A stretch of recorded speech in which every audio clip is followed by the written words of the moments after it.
Are we doing our own self-audits? How is my day? Did I earn any good deeds today? Accountability is also about intention.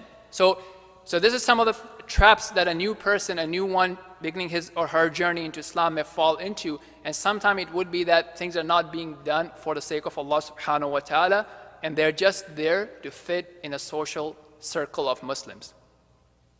The type of activities that you're engaging into, right? Some of the people do go onto other extremes in which it's not about Quran, it's not about Hadith, it's not about the implementation of Quran and Hadith, how the Sahaba, the companions of the Prophet ﷺ implemented it. Rather, it is about people and organizations, and they are discussing that, and they're finding faults with this person and finding faults with this organization.